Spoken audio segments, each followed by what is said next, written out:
Civil supplies corporation 100 കോടി രൂപ അനുവദിച്ച് സംസ്ഥാന സർക്കാർ. വിപണി ഇടപെടൽ പ്രവർത്തനങ്ങൾക്കായാണ് തുക അനുവദിച്ചത്. നിത്യോപയോഗ സാധനങ്ങൾ 35% വരെ വിലക്കുറവ് സപ്ലൈകോ നൽകുമെന്ന് ധനമന്ത്രി കെ.എൻ. ബാലഗോപാൽ അറിയിച്ചു.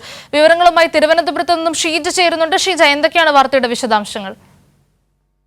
തീർച്ചയായും വിപണി ഇടപെടലിന്റെ ഭാഗമായി തന്നെയാണ് ഇപ്പോൾ സപ്ലൈകോയ്ക്ക് 100 കോടി രൂപ കൂടി ധനവകുപ്പ് അനുവദിച്ചിരിക്കുന്നത്. പ്രത്യേകിച്ചും അവശ്യ നിത്യോപയോഗ സാധനങ്ങൾ അത് 35% വരെ വില കുറച്ച് സപ്ലൈകോ സ്റ്റോറുകൾ വഴി വിതരണം ചെയ്യുന്നതിനായിരിക്കും ഈ ഒരു സഹായം വിനിയോഗിക്കുക.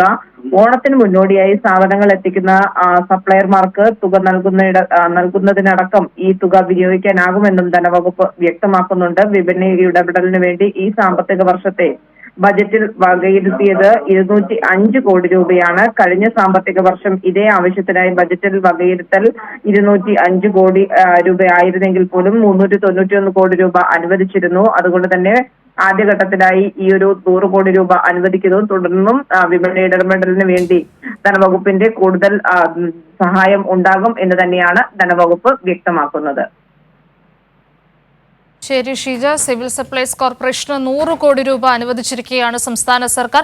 വിപണി ഇടപെടൽ പ്രവർത്തനങ്ങൾക്കായിട്ടാണ് തുക അനുവദിച്ചിട്ടുള്ളത്. അതുമാത്രമല്ല, നിത്യോപയോഗ സാധനങ്ങൾക്ക് 35% വരെ വില കുറച്ച് സപ്ലൈകോയിൽ നൽകുമെന്നും ധനമന്ത്രി കെ.എൻ. ബാലഗോപാൽ അറിയിച്ചിരിക്കുകയാണ്. വിവരങ്ങൾ നൽകുകയായിരുന്നു തിരുവനന്തപുരത്ത് നിന്നും ഷീജ.